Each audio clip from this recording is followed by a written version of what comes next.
Scientific information is reported in the popular media in many different ways.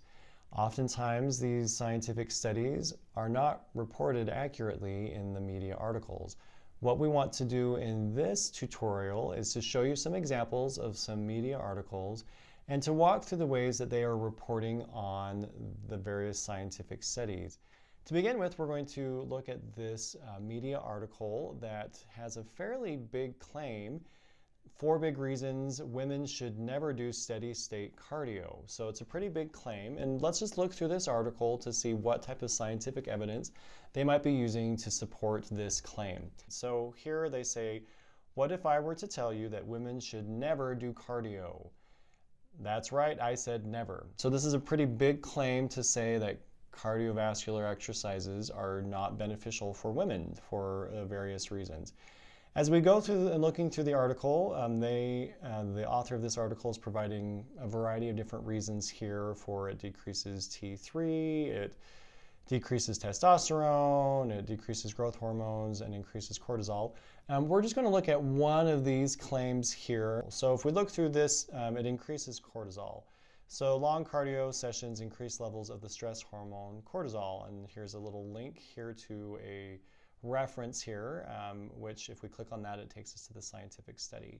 And as we look through here, it talks about how low concentrations of cortisol let your body know that it's time to burn up some extra fat. Chronically high levels do the opposite, and if cortisol is elevated too long, your body thinks something is wrong and it starts making changes to aid in your survival, and this includes storing more fat, so on and so forth. So let's actually jump to the primary research study to see if the claims that are being made in this media article are supported by the scientific study itself. So here is the primary research study on which the media article is based: exercise and circulating cortisol levels, the intensity threshold effect. So as we look through this article, we'll learn a little bit about the methodology and what their findings were, and we can compare that to the media article. So to start off with, this study took 12 healthy male subjects, and they had them do cardiovascular exercise for 30 minutes. They had 3 different groups. After the 30 minutes of exercise was completed, they then took blood samples to measure the cortisol levels within their subjects. So the findings from this study, they found that those subjects that were at the lower intensity cardiovascular exercise actually didn't see any increase in their cortisol levels from pre to post exercise, whereas those that were at the middle and higher intensity cardiovascular exercise, they observed an increase in their cortisol levels immediately after the exercise. So how generalizable are these findings? From this study, we can see some limitations that might impact how generalizable these can be applied to other situations. For example, the study size was fairly small with only 12 subjects who participated in this study. Another important limitation was that all the study subjects were men, so there were no women that were included in this study.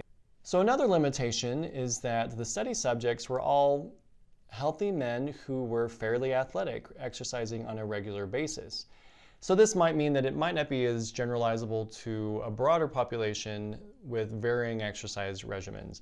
Also of importance was when the blood samples were actually taken. In this instance, they were taken immediately after the conclusion of the cardiovascular exercise. So we don't have any indication on what the cortisol levels were doing over an extended period of time, or whether they were remaining highly elevated for more than just a few minutes. Another important thing to note in this particular study, the authors identify in the discussion section areas where the results from their study differ from previous studies. For example, other studies on cardiovascular exercise found that cortisol levels only increase in the most intense exercise routines and not in moderate to low intensity exercise. Another study found no difference in cortisol levels in any intensity regimen, indicating that cortisol was not associated with cardiovascular exercise intensity. What these findings mean is that there's still likely more to discover about how high intensity exercise impacts cortisol levels, and that there may be other factors at play that are yet to be discovered. Lastly, as we look at this particular article, the results were only looking at cortisol levels. They weren't making connections between higher cortisol levels and how that was impacting other health outcomes, such as the ability to burn or retain fat.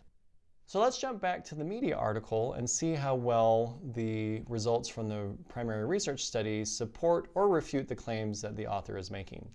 So long cardio sessions increase levels of the stress hormone cortisol. Well, we did observe in the highest intensity group that there was a spike in cortisol levels, but we don't know how long that spike lasted. There's also discussion here about elevated cortisol can be detrimental over a long period of time. We didn't see anything in the primary research study that talked about chronic cortisol levels. And so there's not anything here that we can use to support that from the actual primary research study. So in conclusion, the claims that are being made here aren't really being supported by the actual primary research study. So if we look at some of the other claims and the other primary articles that were being cited in this study, we would find similar problems with the claims that are being made and the evidence that was being provided, not actually supporting what the author is stating at the way that the author is presenting it. So overall, the claim that the author is making that women should never do cardiovascular exercise is not supported by the scientific studies that are being cited in this article. So let's look at another popular media article that reports on a primary research study to see how they report on the scientific findings. So this study here looks at the artificial sweetener erythritol and looks at a study that linked erythritol to higher cardiovascular disease, stroke, and heart attack risk. So in this study, as we scroll through, they provide some bolded findings here that look at how the researchers investigated that link between erythritol and cardiovascular risk. They have a statement that they found that erythritol is linked to increased cardiovascular risk, and they state that there needs to be further studies to confirm these results. As we scroll through the article here, we'll find a section here that provides a background of what they actually did with the study participants and their methodology, how they came to the results that they found. They have a section that talks about the cardiovascular risk based off of the research, as well as other experts that they're bringing into this study. They have this study limitations section, which I think is particularly interesting, that identifies that the association between erythritol and cardiovascular risk is an association. It's a correlation, but it's not a causal relationship at this point. And they identify that more long-term studies need to be conducted in order to investigate these findings. So let's jump to the actual primary research study to see how well this reporting is providing context for the actual study that was conducted. So here's the primary research study on which the media article is based. As we read through this article, we will discover that there actually were 4 separate studies that were conducted by these authors. We're only going to focus on the first 2 of these studies involving cohorts in the United States and in the UK. And as we look through the results, the main methods that they had was that they looked at individuals and they took blood samples as well as other monitoring for a period of 3 years, and they compared the levels of erythritol in their blood to cardiovascular events, so stroke or heart attack, over that 3-year period. From the findings of this study, they found that those individuals with greater levels of erythritol in their blood had higher incidence of cardiovascular events during that 3-year period. So how generalizable are these findings? So we mentioned earlier that they had 2 cohorts within the US and in the UK, and fairly large samples of over 2,000 participants in the US and 800 in the UK.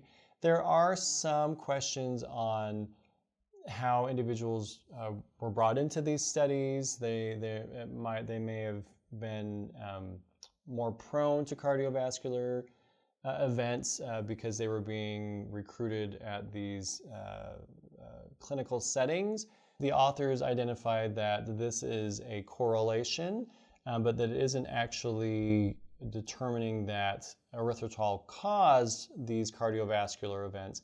It's just correlating them to those events. So let's jump back to the media article to see how well these results match up with the claims that are made in that article. So as we jump back to the media article to look at the claims that are made, we can see that these bolded claims match up fairly consistently with what we observed in the primary research study, indicating that more research needs to be done, that there is a link, but that more research needs to be done to determine if that's a causal relationship or just a correlation.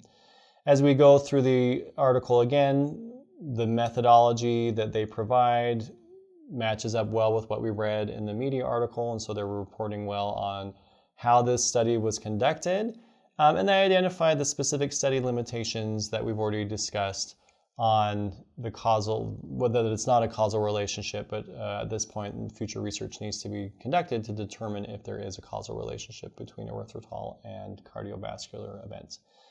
As you are reading popular media articles that report on scientific studies, it is important to consider the actual primary research to determine if the media articles are accurately reporting on the findings of those studies, or if the information is being modified or sensationalized in order to capture headlines.